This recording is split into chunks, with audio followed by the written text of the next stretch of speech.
अस्सलामुअलैकुम दोस्तों शाह अब्दुल लतीफ़ भेटाई जो एक शेर आहे त शाह साईं फरमाइनि था, सुता थी जाग निंड न कजे एतिरी, सुल्तानी सुहाग निंडुनि कंदे न थिए।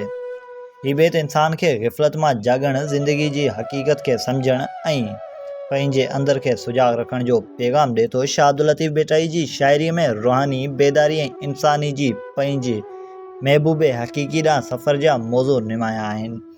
सिंध धरती केतिरनि ई दानान सूफ़ियाना शाइरनि खे जनम ॾिनो आहे, पर शाह अब्दुल लतीफ़ भेटाई जो नालो सिंधी अदब में हिकु अलॻि मक़ाम रखे थो।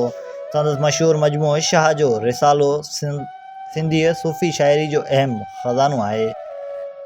हिकु ॾींहुं भिटशाह में शाह अब्दुल लतीफ़ भेटाई रहमतुल्लाह अलैह पंहिंजे मुरीदनि ऐं साथियुनि सां गॾु वेठो हो। माण्हू परे परे खां संदसि सोबत में अचनि था ऐं संदसि रूहानी ॻाल्हियूं ॿुधनि था।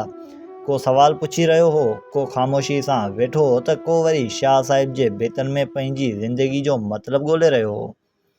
शाह साहिब माण्हुनि खे सम्झाए रहियो हो, इंसान जी असल दौलत संदसि दिलि जी सफ़ाई आहे। जंहिं दिलि में मोहबत, रहम ऐं सचाई हुजे, उहो ई हक़ीक़त में अमीर आहे। एतिरे में वतायो फ़क़ीर अची पहुतो। वतायो फ़क़ीर पंहिंजी सादगी, हाज़िर जवाबी ऐं मज़ाहिया अंदाज़ सबबु माण्हुनि में मशहूरु हो। हू सलाम करे अची शाह साहिब जे साम्हूं वेही रहियो। शाह साहिब मुस्कुराए पुछियो, वताया अॼु कहिड़े तरफ़ां अचणु थियो? वतायो फ़क़ीर वाराणियो, साईं, माण्हू चवनि था त दुनिया में सभ खां ॾुखी शइ सच ॻाल्हाइणु आहे, सो सोचियमि त अॼु सच ॿुधण लाइ अव्हां वटि अचां। मजलिस में वेठल माण्हू खिलण लॻा। शाह साहिब मुस्कुराए फरमायो, वताया, सच ॿुधण बि हर माण्हूअ जे वस जी ॻाल्हि न आहे। वतायो फ़क़ीर वाराणियो, साईं, इहो ई त मसइलो आहे। माण्हू पंहिंजे बारे में सच ॿुधणु चाहिनि था, पर शर्त इहो रखंदा आहिनि त सच संदनि मर्ज़ीअ वारो हुजे।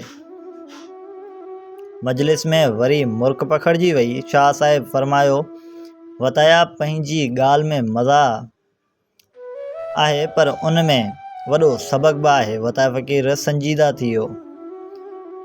साईं, ग़रीब माण्हू वटि वॾी दौलत त हूंदी नाहे, सो जेकॾहिं ॻाल्हि में थोरो अक़ल ऐं चहिरे ते मुर्क हुजे त माण्हू जो ॾींहुं गुज़री वञे थो।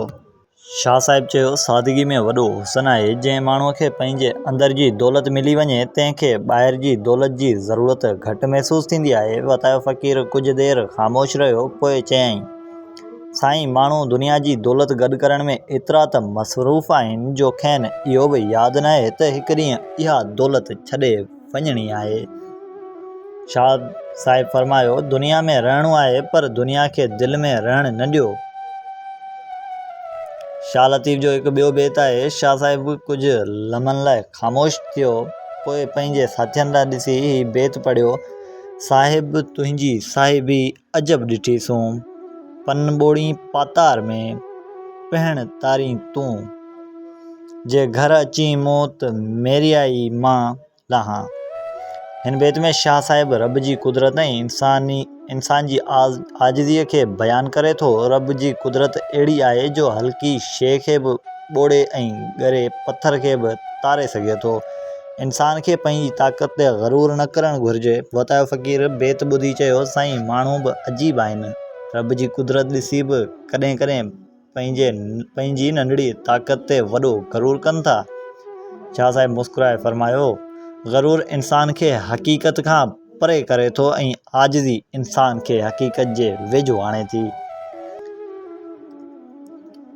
कुझु देरि खां पोइ हिकु अमीर माण्हू मजलिस में आयो। हुन वॾाई सां चयो, मूं दुनिया में तमामु घणी दौलत कमाई आहे, मुंहिंजी इज़त बि तमामु घणी आहे। वतायो फ़क़ीर ख़ामोश रहियो। शाह साहिब पुछियसि, भला तूं पंहिंजे दिलि खे केतिरो सुधारियो आहे? इहो माण्हू ख़ामोश थी वियो। वतायो फ़क़ीर आहिस्ते चयो, साईं, शायदि इहो हिसाब किताब में शामिलु न कयो अथसि। मजलिस में माण्हू मुर्की पिया। शाह साहिब फरमायो, इंसान सॼी ज़िंदगी दुनिया जा हिसाब कंदो रहे थो, पर पंहिंजे दिलि जो हिसाब विसारे रहे थो। अमीर माण्हू पंहिंजो कंधु झुकाए छॾियो। हिकु ग़रीब शख़्स शाह साहिब वटि आयो ऐं चयाईं, साईं, मां ग़रीब आहियां, मुंहिंजी ज़िंदगी ॾुखी आहे, मां छा करियां? शाह साहिब फरमायो, मेहनत कर, हिलाल कम कर ऐं दिल में उम्मीद रख, वतायो फ़क़ीर चयो। ऐं पंहिंजी गुरबत खे पंहिंजे दिल जी गुरबत न बणाए। ग़रीब माण्हू पुछियो, दिल जी गुरबत छा आहे? वतायो फ़क़ीर वाणाणियो, जेको माण्हू हर वक़्तु ॿियनि जी दौलत ॾिसी हसद करे उहो ग़रीब आहे, ऐं जेको थोरी शइ में बि शुक्र करे उहो अमीर आहे। शाह साहिब फरमायो, बिल्कुलु शुक्र कंदड़ दिल ई असल ख़ज़ानो आहे। हिकु ॾींहुं कंहिं माण्हू वताया फ़क़ीर खां पुछियो, वताया तूं एतिरो सादो लिबास छो पाईं थो? वताये खिलंदे चयो, छो त मुंहिंजे अंदरि एतिरो अक़ल न आहे जो लिबास बदिलाए माण्हुनि खे मुतासिर करियां। माण्हू खिलण लॻा। वताये वरी चयो, पर असल ॻाल्हि इहा आहे त माण्हू लिबास सां न इख़लाक़ सां सुञातो वञे थो। शाह साहिब चयो, ज़ाहिर सादो हुजे त को नुक़सानु न आहे, पर बातिन साफ़ हुअणु घुरिजे। शाम थियण लॻी, सिजु आहिस्ते आहिस्ते लहणु लॻो। भिटशाह जी फ़िज़ा में अजीब सकून पखिड़िजी वियो। शाह अब्दुल लतीफ़ भिटाई पंहिंजे साथियुनि ॾांहुं ॾिसी चयो, इंसान ज़ात दौलत, ताक़त ऐं ग़रूर ते फ़ख़्रु करे थो, पर आख़िर में सभिनी खे हिकु ई मिटीअ में वञिणो आहे। तंहिं करे ज़िंदगी में मोहबत पैदा करियो, नफ़रत न।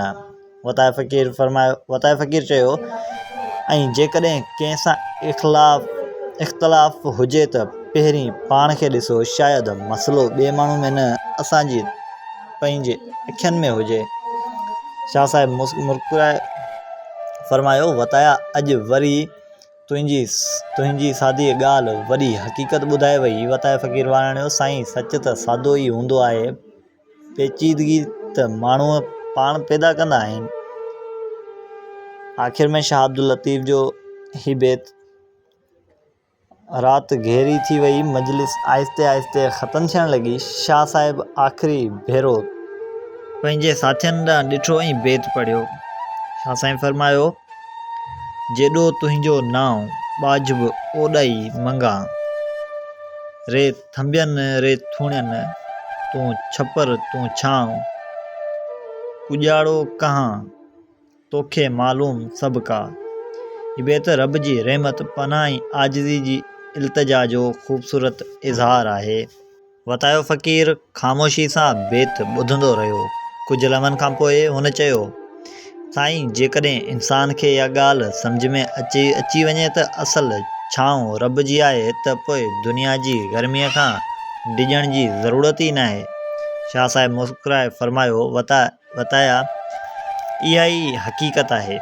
पोइ भिटशाह जी राति जी ख़ामोशी में शाह साहिब जो रूहानी पैगाम ऐं वतायो फ़क़ीर जी सादी दानाई माण्हुनि जे दिलनि में रहिजी वई।